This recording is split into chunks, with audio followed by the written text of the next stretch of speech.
할렐루야. 아멘. 여러분들은 어떤 한 주를 보내셨습니까? 여러분들의 한 주 가운데 정말로 진심으로 하나님의 은혜가 경험되어지셨습니까? 아멘. 감사합니다. 정말 여러분들의 그 아멘이라는 고백이 그저 장단을 맞추는 습관적인 고백이 아니라 정말로 여러분들의 삶의 진심으로 경험되어짐으로 나오는 하나님을 향한 아멘이 고백이 되어지기 원합니다. 저는 지난 한 주 정말 많은 일들이 있었는데요. 특별히 이제 지난 월요일 날 좀 특별한 곳에 특별한 만남을 갖고 왔습니다. 몇 주 전에 제가 설교 세미나 다녀왔었잖아요. 그때 한 40명의 목사님들이 참석하셨었는데 우연찮게 감사하게도 제가 좀 뽑혔어요. 3명이 뽑히는 가운데 여러분 혹시 장주희 아나운서라고 아시나요? CBS 올포원을 진행하시고 또 이제 뭐 라디오도 진행하시는 분인데 제가 그분 1대1 코칭을 받을 수 있는 귀한 기회가 생겨서요. 셋불도 당김에 빼랬다고. 네. 뭐 알고 계시? 친하세요? 저는 이번에 내적 친밀감을 갖고 왔는데 어쨌든 가서 또 이제 제가 설교하는 것들을 제가 그렇게 꼼꼼하게 잘 또 준비해 주실 줄은 정말 몰랐습니다. 이제 제가 이제 영상을 조금 보내달라고 하셔서요. 제가 이제 제 설교 영상 부끄럽지만 보내드렸는데 또 그거 보내드린 영상 말고도 최근 거 말고 또 예전의 것들을 유튜브를 통해서 찾아보시면서 제 설교의 또 스피치나 목소리 톤이나 그 어떠한 변화들을 그 시간에 따른 변화들이 있었는지도 꼼꼼하게 체크해 주시면서 한 1시간 반 정도 함께 이야기하면서 이야기 나누면서 또 이제 이것저것 또 코칭도 받고 또 그런 또 귀한 시간을 보내게 되었습니다. 또 이 이야기를 하니까 더 긴장이 되네요. 더 잘해야 될 텐데. 어쨌든 그러한 귀한 시간을 보내면서 또 한 주간을 또 계속 살아오는데 또 이따가도 말씀드리겠지만 또 그렇게 또 아주 평안이 넘치는 기쁨이 넘치는 한 주가 되지는 못했던 것 같습니다. 또 이야기는 좀 잠시 후에 다시 한번 하도록 하고요. 또 이제 제가 또 이런저런 이야기들을 또 이제 많은 또 만남 관계 속에 특히 교회에서 사역하는 가운데 또 우리 제자들 또 청년들과 이야기하는 때 제 진짜 팩트를 이야기하면 청년들이 다 놀라고 거짓말 치지 말라고 저를 이상한 눈초리로 보는 사람들이 많았습니다. 뭐냐면요. 저는 이제까지 술을 한 번도 마셔본 적이 없다라는 이야기를 했을 때 네, 여러분들도 못 믿으시는 눈빛이 있으신 것 같은데 네, 정말로 그 청년들은 더 고등학생은 더 격하게 반응해요. 아우 목사님 전도사님 뻥치지 마세요. 아니 술을 그렇게 잘 마시게 생겨놓고 왜 거짓말을 하시냐고 어떻게 목사님이 거짓말을 하시냐고 이야기를 하는데 지금도 막 열이 나네요. 내 진심을 몰라주니. 저는 근데 진짜로 목회자 가정에서 태어나다 보니까 술을 접할 기회가 아예 없었어요. 그저 그냥 TV에서 바라보는 거 그냥 듣는 것 정도만 되니까 술을 마셔야겠다라는 생각조차 그렇게 하지 않았던 것 같습니다. 그러니까 뭐 물론 이제 20살이 되고 또 이제 성이 되었을 때는 술자리는 간혹 가긴 했습니다. 뭐 친구들 만남의 자리에서는 뭐 굳이 안 갈 이유는 없었던 것 같아요. 그래서 가서 그리고 여러분들 제가 먹었던 김치찌개 중에서는 호프집 김치찌개가 가장 맛있었던 것 같아요. 어쨌든 그런 술자리는 뭐 마다하진 않았지만 네, 술을 마시지는 않았습니다. 제가 신혼여행 가서 처음으로 와인이라는 것을 먹어봤어요. 이제 우리가 교회에서 하는 성찬식을 제외하고 처음 포르토 와인이 그렇게 유명하다라고 하더라고요. 그래서 이제 그 샘플들을 몇 개 주는데 아주 비싼 거는 이게 조금 그러니까 그래서 중간치 정도는 한번 마셔봤습니다. 그리고 너무나 감사했어요. 뭐가 감사했냐면요. 술이요. 정말 맛대가리가 없는 거예요. 그리고 딱 정말로 한 잔 마셨을 때 술이 너무나 맛있었으면요 굉장히 후회할 뻔했어요. 내가 이렇게 맛있는 걸 평생 안 먹었단 말이야. 후회할 뻔했는데 먹었다 쓰고 무슨 이게 뭔 맛으로 먹는 거야. 그러고 그냥 넘겨버렸어요. 아우 감사합니다. 그리고 또 한 가지는요, 뭐 이거는 뭐 자주 뭐 자연스럽게 나오는 이야기는 아니지만 제가 또 평생에 안 한 것 중에 하나는요, 요거. 네. 제가 그렇게 생겼죠? 네. 전 고스톱을 칠 줄 모릅니다. 물론 고스톱을 이제 뭐 친척집에 가면 고스톱이 있기에 뭐 만져도 보고 또 이렇게 뭐 보는 것도 뭐 하지만 뭐 숫자를 맞추는 건가요? 그림을 맞추는 건가요? 같은 이야기인가요? 네. 어쨌건 할 줄을 모릅니다. 할 줄을 모르니까요. 고스톱을 되게 열정으로 막 이렇게 딱 이게 또 소리가 막 딱딱 나야 제맛이라면서요. 뭐 시끄러워 죽겠네. 근데 또 제가 또 눈치는 있어서요. 용어는 또 그래 좀 압니다. 뭐 원고, 투고, 쓰리고, 피박에 죽었네, 쌌네, 흔들었어, 따블. 뭐 그 정도는 아는데, 근데 요 정도만 알지. 뭐 고스톱을 어떻게 치는지는 몰라요. 근데 그거는 어느 정도 아는 것 같습니다. 고와 스톱은 무엇입니까? 내가 게임의 주도권 내가 갖고 있어요. 그래서 더 쳐도 이길 것 같아요. 그러면 어떻게 하죠? 아우, 여기 타짜들의 모임인가요? 아멘보다 고가 더 많이 나옵니다. 네, 내가 그 다음 게임도 또 이길 것 같아요. 그러면 자신있게 당당하게 고를 외칩니다. 근데 이 정도면 됐다 하면 스톱을 외쳐요. 맞나요? 이제 와서 모른 척 하시기에 있어요? 네, 아마 그런 걸로 알고 있어요.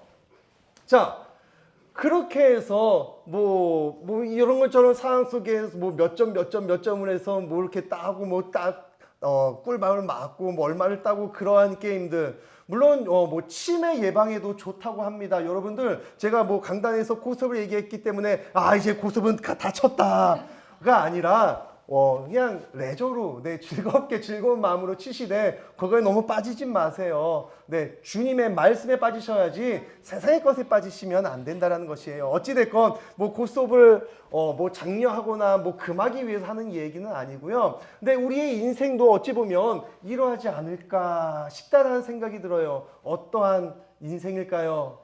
노름 파는 인생이요? 아니요. 오늘 본문을 또 함께 계속해서 한 주간 또 묵상하는 가운데 우리의 삶 속에 고를 외칠 때가 있고요. 이만하면 됐다.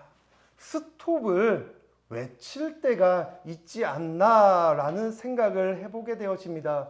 그래서 어제 밤까지 저는 설교 본문을 정하는 것은 어렵지 않았습니다. 제목을 정하는 것이 너무 어려웠습니다. 이 경거망동하게 주보에 고스톱이라는 단어를 올리다니요. 이걸 올려도 되나 마나 고민하다가 또 하나님이 지혜를 주셔서요. 고와 스톱의 중간에 또 캡처 마크를 딱 집어넣고 어느 정도 분리를 시켜놓긴 했는데 여러분들의 인생 가운데 언제 어느 순간 고를 외치셨습니까? 어느 순간 이만하면 됐다. 그래 이제 만족하다. 스톱이라고 외치시며 만족하셨습니까? 아니 혹시 여러분들 생각해 보시길 바랍니다. 우리들의 인생 가운데 나의 인생 가운데 그래 이만하면 됐다. 만족하며 스톱을 외치고 그 하루를 내 인생을 여유롭게 즐기시던 적이 언제 있으셨습니까? 우리는 늘 목말라해요. 우리 요새 또 간간히 또 거론되어지는 히딩크 감독의 명언 있죠. 제가 못하는 영어 한마디 잠깐 하겠습니다. I'm still hungry. 나는 여전히 배고프다라는 것이에요. 지금 본선 진출을 넘어서 16강, 8강까지 올라갔음에도 불구하고요. 그 한 나라의 축구 감독이 여기서 만족하는 것이 아니라요. 나는 여전히 배고프다. 목마르다라는 것이에요. 지금 나의 목표는 단순히 16강, 8강 진출이 아니라 저 결승 우승을 향해 가고 있기에 나는 여전히 배고픔을 이야기하면서 많은 국민들의 정말 열화 같은 응원을 받았던 그런 히딩크를 기억하실 것입니다. 근데 이러한 배고픔이요 여전히 우리들에게도 존재하고 있다는 것이죠. 그만하면 됐다라는 만족함보다는 여전히 배고프고요. 여전히 내가 나가야 할 그 고는요. 여전히 존재하고 있다는 것입니다. 물론 좋죠. 목적을 갖고 그 목적을 향해 열심으로 달려나가는 우리의 인생도 꼭 필요할 것입니다. 근데 신앙인으로서 우리가 다시 한번 고민하며 다시 한번 점검해야 할 것은요, 우리가 외치는 그 고가요, 어디로 향하고 있냐 이거예요. 내가 여기서 안주할 수 없고 머무르는 것이 아니라 끊임없이 고, 완고, 투고, 쓰리고 나아가야 하는데, 우리가 나아가야 하는 그 삶의 방향이 어디로 향하고 있냐 이 말입니다. 그저 이 한 판에 만족해서 이것으로 족하는 것이 아니라 다음 판에 흔들어서 더블로 따야지, 투고 쓰리고 더 이 모든 판을 싹쓸이 해야지 하는 그런 세상적 인간적인 탐욕을 향한, 고를 향한 외침이 있는 것인지, 아니면 정말로 하나님 나라를 향한 목마름을 갖고 하나님을 향한 고를 외치고 계시는지, 우리는 다시 한번 우리의 삶을 점검하며 하나님의 말씀에 견주어 보며 우리의 삶의 방향을 다시 한번 바르게 고쳐 나가야 한다는 것입니다. 여러분, 저는 이 말씀을 준비하면서 또 특별히 설교의 제목을 정하면서 하나님의 그 걸음을 다시 한번 묵상할 때요, 하나님도 고를 외치셨더라고요. 자, 요셉이 총리가 되었습니다. 하나님은요, 스톱이 아니라 자, 완고 외치셨어요. 그렇죠? 그리고 요셉을 통하여서 요셉의 형들과 또 자신의 아버지 야곱이 재회를 합니다. 70명의 그 대가족이요, 애굽 땅으로, 이스라엘이 애굽 땅으로 와요. 여기서 하나님은요, 그래 됐다 하고 그치신 것이 아니라 꼭 투고를 외치셨어요. 맞죠? 하나님의 고는요, 단순히 한 사람만을, 한 가족만을 위한 원고 투고가 아니었어요. 무엇을 위한 외침이 있으셨습니까? 무엇을, 누구를 위한 전진이 있으셨습니까? 단순히 한 사람만을 위함이 아닌, 한 나라만을 위함이 아닌 온 인류를 향한 당신의 하나님의 나라와 하나님의 뜻을 이루기 위한 하나님의 계획이 하나님의 고에 담겨져 있었다는 것입니다. 이것이 우리의 삶이 되어지기 원합니다. 우리는 분명 이 자리에 안주하고 만족할 수도 있습니다. 감사해야죠. 하지만 그것이 우리의 삶의 종착점, 그냥 인간의 욕심으로 채워지는 그러한 인생이 아니라 하나님 나라를 향한 끊임없는 목마름을 갖고 갈급함을 갖고 하나님께로 끊임없이 달려나가시는 주님의 귀한 백성이 되어지길 주님의 이름으로 간절히 축복드립니다. 자, 오늘은요, 이젠 야곱의 이야기, 정말 어떻게 보면 또 계속해서 마지막인데 또 등장해요. 야곱은요, 또 다시 한번 등장을 합니다. 오늘은 본문은요, 본문 위에 작은 글씨로 무엇이 적혀져 있습니까? 야곱의 마지막 청. 이걸 한 단어로 간단하게 말하면요, 유언. 네, 맞습니다. 유언이에요. 야곱의 유언이, 또 다른 이야기로 야곱의 축복이 시작되고 있습니다. 창세기 47장 27절에서부터요, 48장 49장에 이르기까지 야곱의 축복, 야곱의 유언이 끊임없이 이어지고 있다는 것이에요. 처음에는 자신의 죽을 날이 얼마 남지 않았음을 느끼면서요, 자신의 아들을 불러요. 12아들들을 부르는 것이 아니라 한 명의 아들을 부른다고요. 마지막 유언을 하기 위해서는요. 그러면 12명의 아들 중에 누구를 불러야 할까요? 장남을 불러야죠. 마지막 순간까지 야곱에게 있어서 장남이 바로 요셉임을 알리고 있다는 것이에요. 어찌되었건 장남 요셉을 불러서 이제 자신의 마지막을 알리고 유언을 합니다. 그리고 48장에는요, 야곱이 이제 요셉의 두 아들들을, 자신의 손주들을 불러서 유언을 해요. 그리고 49장에서는요, 나머지 11명의 아들들을 불러서 각 아들들마다 마지막 유언, 축복을 전합니다. 서로 각자에게 맞는 하나님의 축복을 전하며 마지막 유언을 하는 그 삶 가운데 놀라운 것은요, 47장, 48장, 49장, 이 야곱의 마지막 유언 가운데 정말 다양한 인물들이 등장하면서도 공통적으로 고백되어지는, 공통적으로 야곱이 자신의 아들들에게, 손자들에게 맹세시키는 그러한 이야기가 있다는 것이에요. 그리고 야곱을 넘어 마지막 50장에 가서도요, 이제 요셉도 자기의 아버지의 유언을 동일하게 고백하고 있다는 것입니다. 그렇다면 무엇을 고백하고 있을까요? 사실 저는 서두에도 제가 이번 한 주 그렇게 기분 좋은 한 주를 보내진 못했다라고 말씀을 드렸습니다. 지난 수요일 저희 고모님이 77세의 나이로 소천을 하셔서 이제 장례식장에 가서 그냥 한 번 갔다 온 것이 아니라 이제 발인까지 또 함께 참석하고 이제 고모님을 또 이제 하늘나라로 모셔드리고 왔는데 누군가는 그렇게 이야기할 수도 있습니다. 아니, 할아버지, 할머니, 뭐 부모님도 아니고 굳이 고모님까지 그렇게 챙겨야 하냐라고, 물론 저도 많이 고민을 하기도 했지만 그 고민은 그렇게 오래 가진 않았습니다. 저에게는 5분의 고모님이 계세요. 네, 어머니가 많이 힘들으셨겠죠.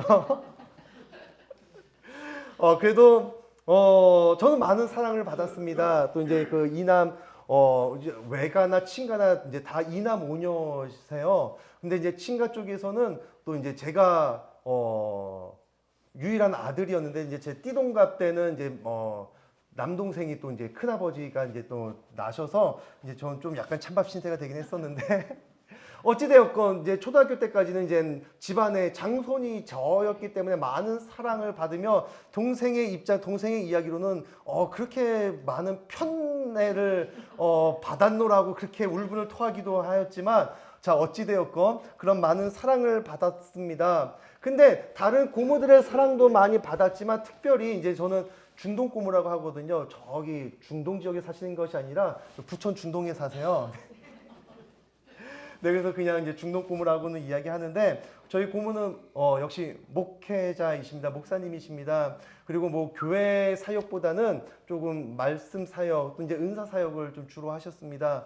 그래서 저는 어려서부터 어머니의 손에 이끌려서요, 많이 기도도 받으러 다녔고요. 또 제가 이제 성이 된 이후에도요, 정말 제 인생의 대소사를요, 어떻게 보면 조금 죄송하지만 저희 부모님보다 고모께 더 먼저 가서 기도의 제목을 드리고요. 또 정말로 제가 영적으로 의지했던 그런 고모님이셨습니다. 그런 제가 의지하고 너무나 존경하고 너무나 사랑했고 닮고 싶었던 그런 고모가 돌아가셨다라는 소식을 듣고 별로 크게 고민 없이 정말로 이제 장례식장에서 또 시간을 보내고, 또 친척들과 함께 또 이제 고모님을 정말로 하나님 품으로 잘 모셔드리고는 왔는데, 또 잘 아시다시피 또 저희 어머니께서 또 이렇게 병중에 계시다 보니까 또 제가 또 어머니가 또 의지하셨고, 또 저도 역시 함께 의지하며 제 정말로 든든한 기도의 후원자셨던 고모님이 돌아가셨다라는 소식과 그 사실이 또 저에게는 크게 또 많은 또 생각을 하고 조금 힘겨웠던 그러한 시간들이 아니었나 싶습니다.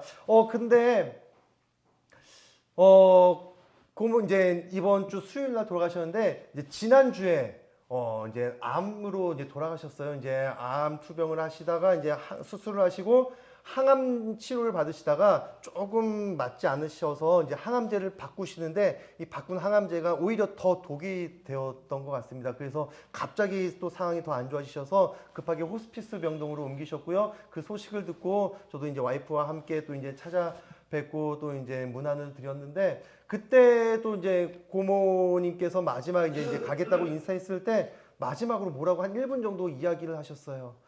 근데 사실은 또 이제 1인 병실도 아니었고 호스피스 병동에 또 사람들이 많이 왔다 갔다 하고, 정말로 이제 기력이 다하신 분이 어떠한 힘이 있으셔서 큰 목소리를 내시겠습니까? 사실은 너무나 죄송하게도 그냥 또 다음 기회가 있을 줄 알았어요. 예, 저에게 하시는 말씀 좀 잘 안 들렸지만 다음에 또 찾아뵙고 또 다시 들으면 되지 라고 생각하면서 그냥 너무나 죄송하지만 그냥 네 그냥 호응만 해드리고 왔던 게 너무나 죄송하고 너무나 안타까운 것 같습니다. 근데 우리 고모가요 이제 정말로 죽음을 앞둔 그 상황 속에서도요 이제 조카 목사를 위해서요 정말로 제가 처음 만나서 고모 손을 꼭 잡고 기도할 때 저보다 더 오래 저를 위해서 기도해 주셨던 그분, 이제 마지막 인사를 하고 다음에 다시 찾아뵐게요 라고 했을 때 정말 죽을 힘을 다해서 저에게 해주셨던 그 말씀, 어찌 보면 이것이 부모의 마음, 우리들의 마음이 아닐까 생각되어집니다. 죽음을 앞두고 내 사랑하는 가족들, 내 자녀들을 위해서, 우리의 친구들을, 내 사랑하는 자를 위해서 정말 지금 당장 죽을 것 같지만 정말 내 사랑하는 이를 위해서 죽을 힘을 다해서 해주고 싶은 이야기가 있다라는 것이에요. 지금 야곱이요 그 이야기를 하고 있다라는 것이에요. 지금 야곱은요 이제는 요셉의 죽은 줄만 알았던 요셉 품으로 와서요 그와 함께 17년을 더 삽니다. 그리고 그의 나이 147세에 이제 모든 생을 다합니다. 근데 이 17년의 세월은 야곱에게 어떠했을까요? 먼저 5년과 17년 중에 5년은요 여전히 가뭄의 때였습니다. 근데 그 가뭄, 모든 이들이 힘들어하고 먹을 것 걱정하던 그때 야곱은 그 어떤 걱정이 없었어요. 왜요? 누구 때문에요? 맞습니다. 그냥 단순히 한 사람이 요셉이 아니라 요셉과 함께 하시는 하나님의 계획이 있었기에, 하나님의 보살핌이 있었기에 야곱은 그 가뭄의 때가 그렇게 힘들어하지 않았다라는 것입니다. 분명 지난주 말씀을 기억하십니까? 47장, 이젠 요셉과 그 가족들이 만났습니다. 이제 그때 당시 어떤 상황인지가 펼쳐졌습니다. 47장 13절, 기근이 심하여 땅이 황폐했다라고 이야기를 합니다. 모두가 다 힘들어하며 정말 먹고 살기 위해서 돈을 다 쏟아부었지만 돈이 떨어졌을 때는 이젠 가축을 팔고요. 팔 가축도 없을 때는요. 내 토지를, 땅을 팔아서 겨우 먹고 살아가는 그때 당시 애굽의 제사장들조차 본인들의 임무를 완수하지 못하고 그저 그들의 신이 아닌 요셉과 함께 하시는 하나님을 의지하는, 그럴 수밖에 없는 그때 이스라엘은요 어떠한 일들을 경험하고 있습니까? 오늘 본문 27절입니다. 이스라엘 족속이 애굽 고센 땅에 거주하며 거기서 생업을 얻어 생육하고 번성하였더라. 모두가 다 힘들어하며 먹고 살기 위해서 돈 팔고 가축 팔고 집까지 땅까지 파는 그때에 오히려 이스라엘은 족속이 되고요 생육하고 번성하는 하나님의 축복을 누렸다는 것이에요. 1장 28절, 하나님이 천지를 창조하실 때부터 끊이지 않았던 생육하고 번성하라, 이 땅에 충만하라, 정복하고 다스리라는 그 명령의 축복. 왜 명령하십니까? 그 명령이 이루어지지 않았기 때문이에요. 여러분, 전교 1등의 자녀가 있습니다. 너무나 좋겠죠? 그 자녀에게 공부해라 이야기합니까? 아니에요. 알아서 스스로 공부하는 자에게는 그 공부해라라는 것이 내 입만 아플 뿐이에요. 하나님도 마찬가지셨지 않았을까요? 생육하고 번성하는 축복이 이루어졌다면 더 이상 하실 필요가 없으셨습니다. 하지만 그 이야기가요 족장들이 바뀔 때마다 끊임없이 하나님은 명령하십니다. 근데 이제 창세기의 마지막에 비로소 야곱의 때, 요셉의 때에 생육하고 번성하였더라 라는 마침표를 찍게 되어진다는 것이에요.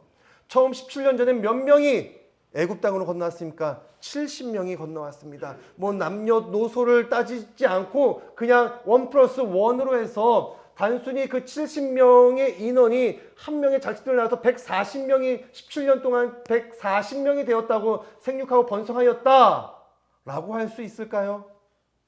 사실 17년 동안 얼마나 많은 자손들이 태어나는지는 알 수 없습니다. 하지만 그들이 출애굽했을 때 그들이 얼마나 생육하고 번성하였는지가 성경에 기록되어져 있다는 것이에요. 민수기 1장을 보시면요, 그들이 출애굽한 이후에 전쟁에 나아갈 그 20세 이상의 성인 남자들을 계수하는데요, 그 인원이 60만 8천 명인가요? 60만 명이 계수되어진다고요. 전체 인구가 아니라요, 전쟁에 나갈 20세 이상의 성인 남성이요.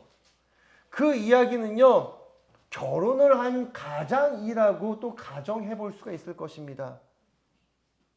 그렇다면 1인 가정당 그냥 평균적으로 4인 가족이라고 치면요, 240만 명 정도의 인원이 불어났다는 것이에요. 여러분, 출애굽기에서요, 바로가요 괜히 이스라엘 그 자신의 노예를 두려워한 것이 아니라요, 240만 명이나 되는, 여러분 200만 명이면요 한 나라를 이룰 수 있는 기본적인 그 힘이 갖춰진다는 것이에요.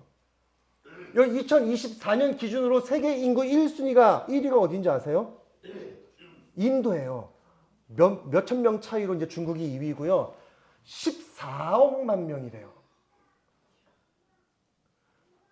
네, 우리나라는 29위, 한 5천만 명 맞나요? 네, 한 5,100만 명 그 정도 된다고 하고요. 오늘날도요, 아프리카 가봉이라는 나라 아십니까? 그 나라가 270만 명 정도가 된다고 해요.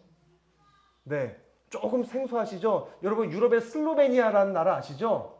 그 나라의 유럽 나라 인구수가 210만 명이라고 합니다.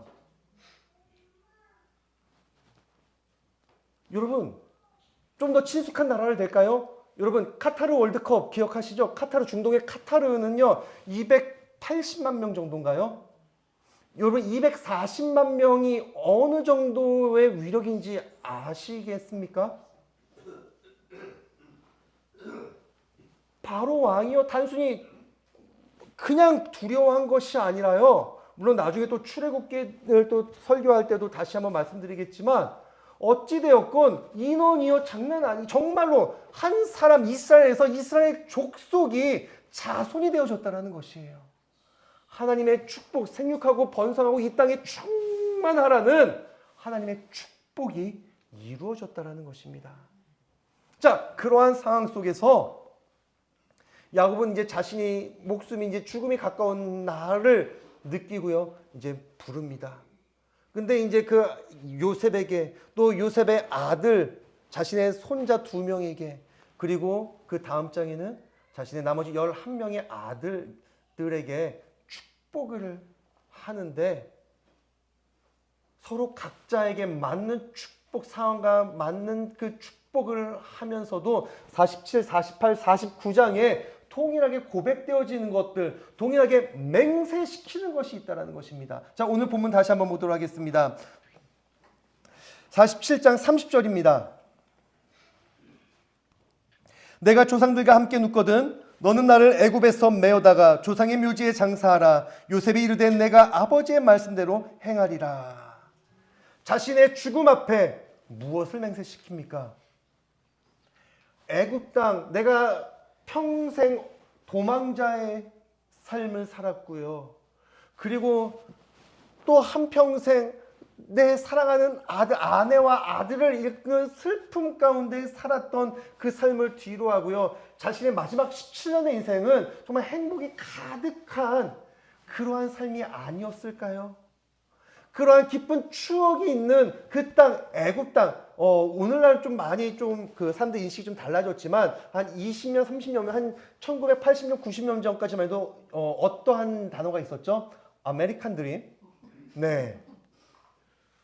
제가 뭐 70대 태어난 건, 살은 건 아니지만, 지금 애굽 드림. 그렇게 생각하시면 조금 이해하기가 편하시지 않을까 싶습니다. 애굽에서의 삶이요, 누구나 다 원하고 바라는 그 애굽의 시민권, 미국의 여권 갖는 것처럼 그렇게 좋아하는, 그렇게 갈망하는 그러한 시민권자였다고요.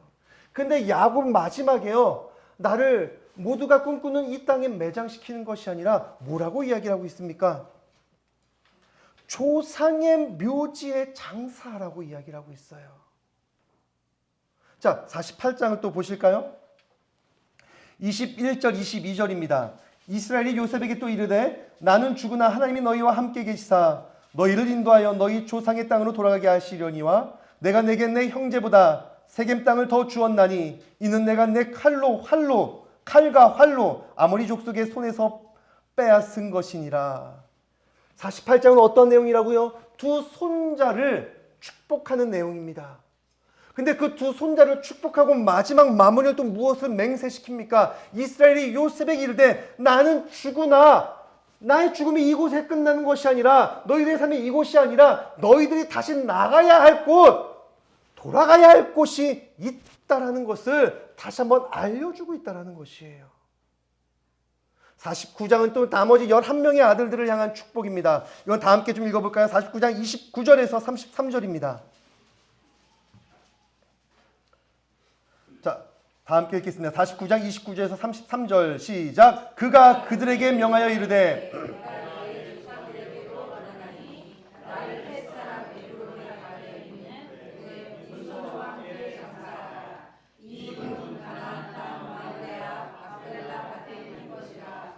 아브라함이 헷사람 에브론에게서 밭과 함께 사서 그의 매장지를 삼았으므로 아브라함과 그의 아내 사라가 거기 장사되었고 이삭과 그의 아내 리브가도 거기 장사되었으며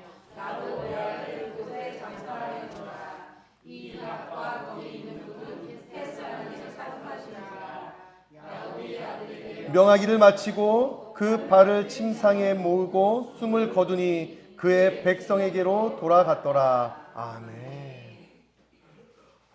11명의 아들, 아니 12명의 아들 그리고 손자들을 축복하고 마지막 무엇을 또 이야기합니까? 우리가 머물러야 할 곳은 이곳이 아니라는 것이에요. 나를 이곳에 매장하는 것이 아니라 너희의 조상, 너희의 할아버지, 할머니, 증조 할아버지, 할머니가 매장되어 있는 하나님의 땅, 약속의 땅으로 나의 유골을 갖고 가서 내 뼈라도 그곳에 묻어달라고 이야기를 하고 있다는 것이에요. 우리의 삶이여 너희들의 자손들이여 여기에서 더 평생의 안락과 평안과 행복을 누리는 것이 아니라 너희들이 돌아가야 할 곳이 있음을 계속해서 강조하고 명령하고 맹세시키고 있다는 것입니다. 마지막 창세기 50장은 어떻습니까? 50장 24절입니다. 요셉이 그의 형제들에게 이르되 나는 죽을 것이나 하나님이 당신들을 돌보시고 당신들을 이 땅에서 인도하여 내사 아브라함과 이삭과 야곱에게 맹세하신 땅에 이르게 하시리라 하고 요셉이 또 이스라엘 자손에게 맹세시켜 이르기를 하나님이 반드시 당신들을 돌보시리니 당신들은 여기서 내 해골을 메고 올라가겠다 하라 하였더라. 아멘. 창세기의 마지막은요 계속해서 돌아가라 라고 이야기하고 있습니다. 우리가 돌아가야 할 곳이 있다는 것이에요. 이 땅에서 머무르고 안주하며 이 땅에서 행복을 누리는 것이 아니라 우리가 돌아가야 할 본향이 하나님의 말씀의 성전이 있다라는 것입니다. 이것이 야곱의 마지막 유언이었습니다. 이것이 요셉이 형제들에게 나의 자녀들에게 전하는 마지막 간곡한 부탁이었어요. 내가 뼈가 돼서라도 돌아가야 할 것, 죽어서라도 돌아가야 할 본향이 있다는 것이죠. 하나님의 고, 야곱의 고, 요셉의 고는요 단순히 지금 여기 애굽에서 총리의 가족으로서 누리는 온갖 부와 명예의 삶이 아니라 그들이 외치는 것은 이곳이 좋사오니 이곳이 천국일세 스톱을 외치고 이곳에서 더 많은 부와 명예를 누리는 고를 외쳤던 것이 아니라 하나님 나라로 향해 돌아가야 하는 그 고를 외치고 있었다는 것입니다.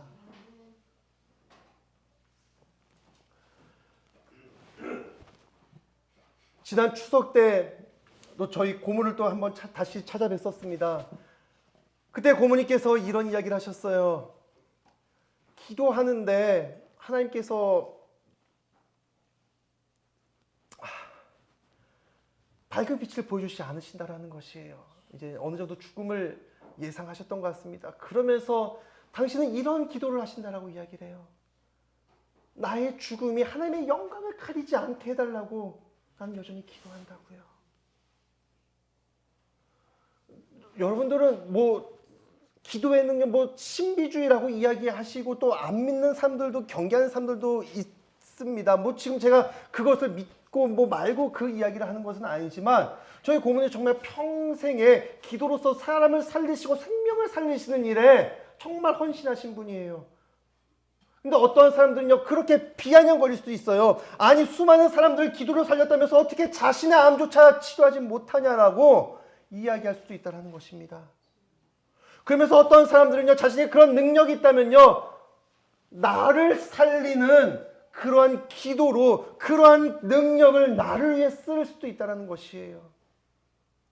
하지만 마지막 고모의 그 기도는 마지막까지도요, 자신의 인생을 위해서가 아니라요, 나의 죽음이 하나님의 영광을 가리지 않게 해달라는 그 기도를 들으면서 저도 제 어떠한 기도를 드려야 하는가 너무나 고민이 되어지고 너무나 슬픔과 또 많은 기도가 되어졌습니다. 그러면서 로마서 14장 8절에 바울은 무엇을 고백합니까? 우리가 살아도 주를 위해서 산 것이요 죽어도 주를 위해서 죽은 것이니 그러므로 우리가 사나 죽으나 우리는 모두 주님의 것이다. 이것이 여러분들의 삶의 고백 마지막까지의 고백이 되어지기 원합니다. 그리고 이 길을 향하여 여전히 고를 외치면서 여러분들의 자녀들에게, 우리의 이웃들에게 하나님의 사랑으로 사나 죽으나 주를 위해서 살고 우리의 모든 것이 다 주님의 것임을 고백하며 하나님께서 부르시는 그 날을 준비하며, 그 준비함이, 죽음을 준비함이 슬프고 어렵고 힘들고 두려움에 빠지는 것이 아니라 함께 기쁨과 감사함으로 함께 본향을 향해 달려나아가는 기쁨의 고를 외치며 함께 동행하며 주님의 나라를 준비하며 나아가시는 우리 가산감리교회 성도 여러분들이 되어주시길 주님의 이름으로 간절히 축복드립니다.